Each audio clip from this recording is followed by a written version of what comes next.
I mean, look at Nation of Islam. It's like black David Duke people. You know, they basically say the same thing, like but from the perspective of black people, oh, it's almost identical. They're not. I don't say. I've never said we should go out and start killing black people or anything like that, like Nation of Islam has said. So that's just not really accurate. Okay, I think. So listen, it's a simplification. I'm saying Louis Farrakhan says a lot of the same stuff you say. Well, he says some things I agree, and I agree with any black person that wants to preserve their own heritage. I will come on Overdrive. I'm willing to spend whatever time. We have a lot more to discuss, so let's do it. I'm ready to go. Well, we got to go to these calls, and I've got meetings, and I got to run this place in Nightly News. So maybe we can go 20 minutes to the next hour. I haven't taken a single call. Let me take some calls. Yeah, let's go to Deutschland. Let's talk to Eric from Germany via Skype. You're on the air with David Duke. Go ahead. Hi. Well, it's a really interesting conversation and dialogue between you two. It's been fascinating. In the past year, the United States, population 330 million, took on about 100,000 illegal immigrants. Frau Merkel this year said that Germany, population of 80 million, is going to take on 400,000 people from North Africa and the Middle East. I'm wondering what Dr. Duke thinks about this.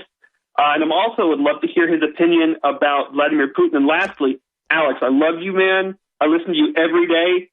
You rant about being anti-political correctness. I hate political correctness. But the past hour and a half, you've been super politically correct. And so I just wanted to say that. Well, look, I appreciate Alex Jones having me on.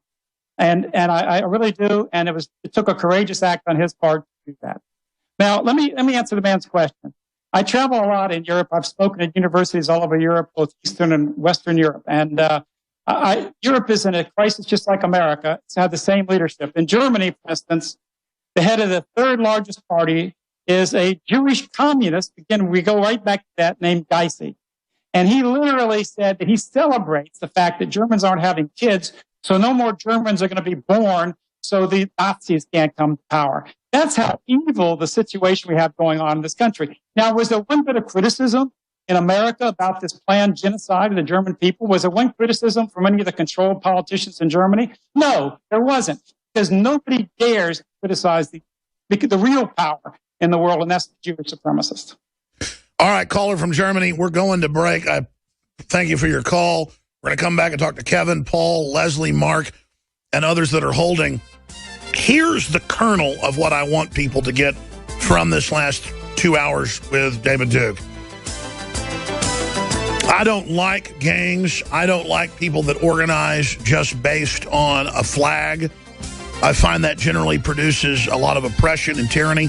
I'm into ideas. But what's shocking is MSNBC and CNN and the media is more racist and more out of control than David Duke by far. That shows how much trouble we're in and how mentally ill the left is. That's what's sick here, is that these people want to bring this country down in a race war. And I want to talk to David Duke about what his time in prison was like, because if you disagree with David Duke on a lot of points like I do, still, he was set up by the IRS. And now they're doing this to mainline groups, and that's the point. You let them do it to David Duke, they can do it to everybody.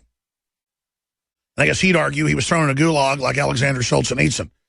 But I want to go to Dan, Kevin, Paul, Mark, Leslie, everybody in the time we have left here. Let's go ahead and go to Kevin in Canada. You're on the air. Hey, guys. Can you hear me okay? Yep. Go ahead. Perfect. David, you probably don't know this, but about a week ago, Alex had a gentleman on his show named Story Musgrave. During his show, Alex asked him, what's the best way forward for humanity? In which his response was a one-world government. I would like to ask you the same question. What do you think is the best way forward for humanity? I think the best way forward to humanity is to embrace the true principle of diversity.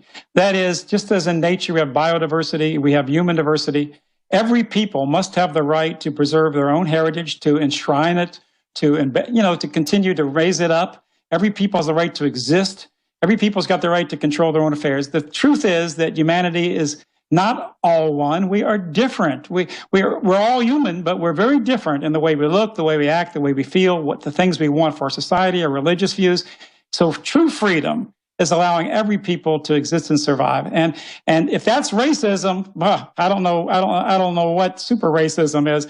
The real racists are those who try to control the media of this country, this tiny, tiny minority who control the discourse, who control our academia, like the Ivy League, who control broadcasting to a great extent, except there's some exceptions like Alex Jones. And I appreciate many things he does do. And that's the reality. Come on, so, David. You and your buddies behind the scenes don't like me. No, listen, I don't have any dislike. You let me on. That's a lot more I can say for a lot of the mainstream media. And that took a lot of courage on your part. And I want to continue. I hope that my academic research and my book, so I got The Secret Behind Communism. I'm going to send you a copy of that. And also your listeners, Jewish Supremacism. This is documented with 600 different citations, which are literally showing the exact proof of what I'm saying. I can show you what's in the Talmud, the Jewish religious book, how that this idea of Jewish supremacy and control of the world has been around a long time. Ben Gurion, do you still have that graphic? For this is a good answer to the question, folks. This is the world I don't want right now. I can show you. Ben Gurion. I have a graphic that I sent up to you of Ben Gurion. All right. Ben Gurion in a Look magazine article, all right, literally gave his prediction. This is a fact. Anybody can prove it. He literally said that there would be a new, truly united nations, and that Israel will be at the head of this global state, that Israel will build a shrine to the prophets where the whole world will come and worship the Jewish prophets, and that in Israel there would be a supreme court of mankind. They would abolish all armies and control the world. Now, this is not some obscure Jew. This is the most famous, the most respected Jew in the world. If Jews were not working toward this tribal dominance, why didn't they condemn Ben Gurion for this pronouncement of Jewish globalist dominance? And if you look at the banks, you talk about banks every day, and you should. But look at the bankers, the Rothschilds. They weren't just Rothschilds. They were part and parcel of the leading Jewish community. The Warburgs, the Schiff that supported communism. We can just go on and on. The Federal Reserve bankers that control and ruin this country. I just don't think it's possible to look at this thing rationally without seeing that there is a tribal connection. Man, it's just Jew. It's like the Catholic thing, and then or like the media promoting gay. It just gets old. It's almost like people that are obsessed with this just have Jew on the brain. It gives me a headache. You're right. I really believe that the Jewish supremacist power in this world is the key issue to all of it. The gun control groups overwhelmingly are led by Jews. The lesbian, transgender groups are led by Jews. You can just keep going on it. The media that's teaching David Duke's on the show. I tell you, we're going to come back with more phone calls. We'll be right back with Dan and others. Stay with us. Well, I got a lot of stuff to get done around the office of the Nightly News coming up tonight. But this is an important debate. We got loaded phone lines for David Duke. I'm Alex Jones. And I didn't even think of this. But Rob Jacobson is now the oldest employee of InfoWars who's been here continuously. So he's been here 10 years.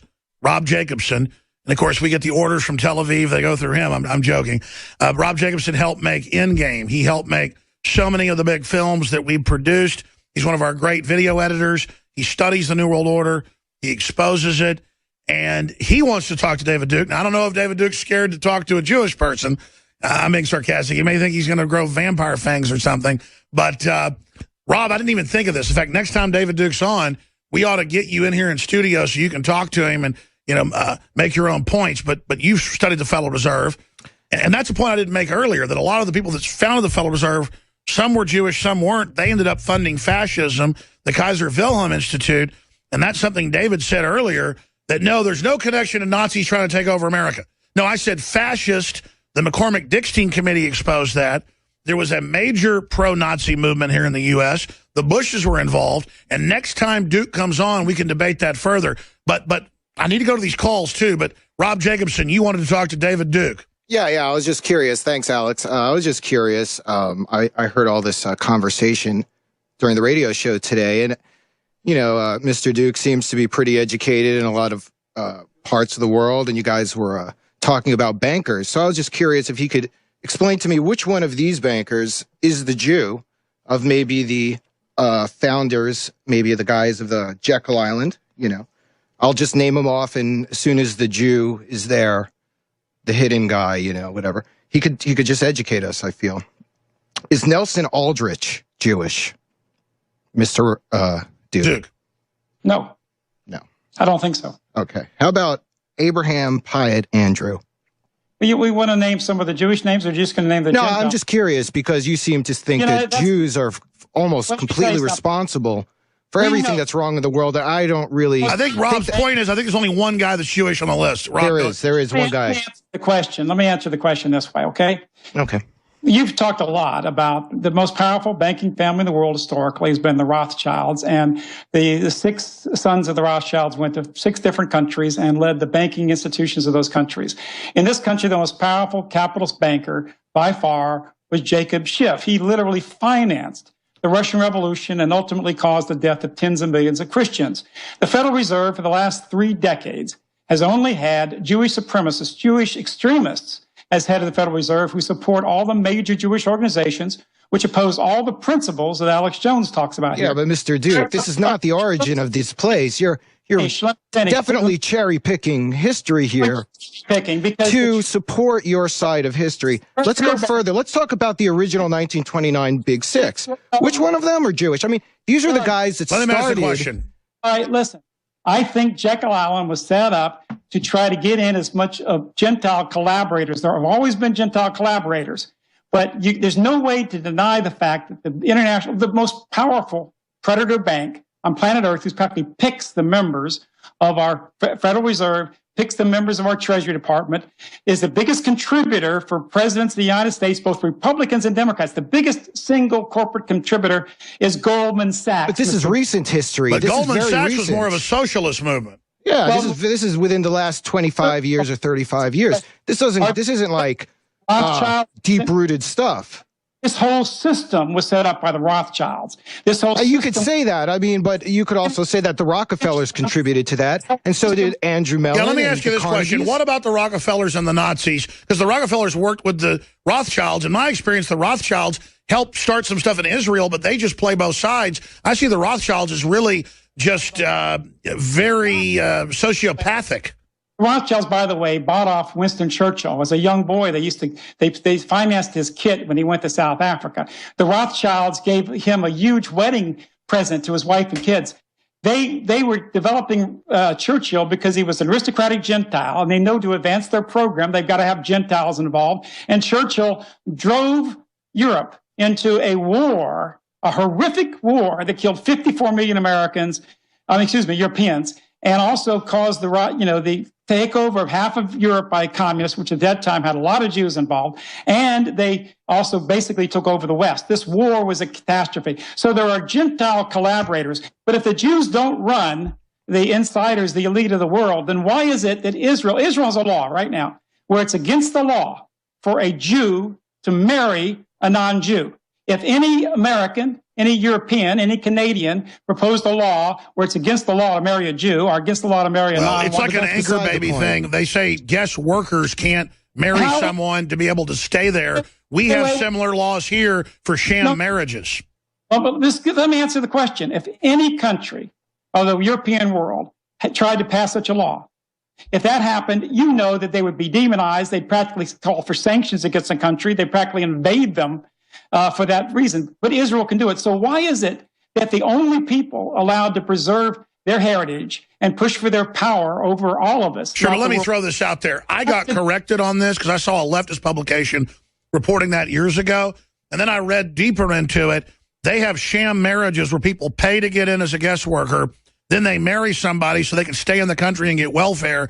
It's the same thing as anchor babies, and then the media spins that it's a race law. Israel is even using DNA to determine who their immigrants are going to be. DNA. I mean, my God. Israel is a racist supremacist state. They have segregated schools, segregated development, segregated housing. They've ethnically cleansed 600,000 Palestinians. They massacre them. They burn them. They kill whole neighborhoods. Right? Yeah, but that doesn't prove there's no sanctions against Israel. So that doesn't. I mean, a lot of these groups are actually. We could talk about groups from every single ethnic group of the world and have similar evidence. What you're saying doesn't definitively prove, and you're also not including the place where a lot of these Jewish leaders intermingle with a lot of the Catholic and Protestant leaders and all the other